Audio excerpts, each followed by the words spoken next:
From the belching power stations of China to the burning forests of Brazil, more greenhouse gases than ever are being added to the air we breathe.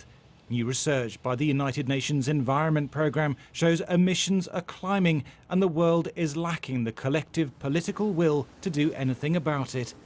Only by cutting emissions by 7% every year for the next decade does the planet stand any reasonable chance of limiting global warming to 1.5 degrees and averting a climate breakdown. Is that possible? Absolutely. Will it take political will? Yes. Will we need to have the private sector lean in? Yes. But the science tells us that we can do this. Greenhouse gas emissions reached a record high in 2018 of 53 billion tonnes. Even if countries come good on current pledges to reduce them, they'd only level off in 2030, pushing up the global temperature by more than 3 degrees. To prevent a climate breakdown, warming needs to be held below 1.5 degrees. That will mean more than halving emissions by 32 billion tonnes in just a decade. The gap between what we are doing and what we need to do is growing wider. So we were already not doing enough, and the challenge is getting bigger. L'accord de Paris pour le climat est accepté.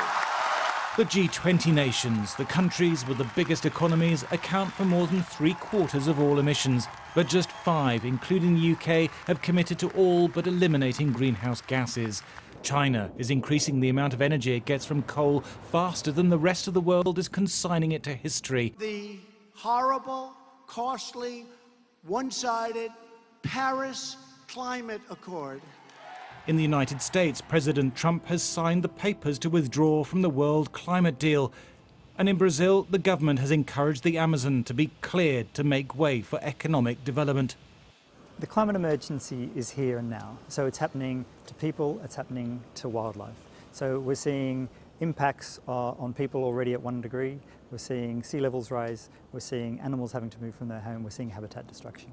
At the UN Climate Summit in Madrid next week, negotiators from around the world will be under pressure to cut emissions faster. This report warns delaying action by just 1 year will make it even harder and more expensive to stabilise the planet's climate. Thomas Moore, Sky News.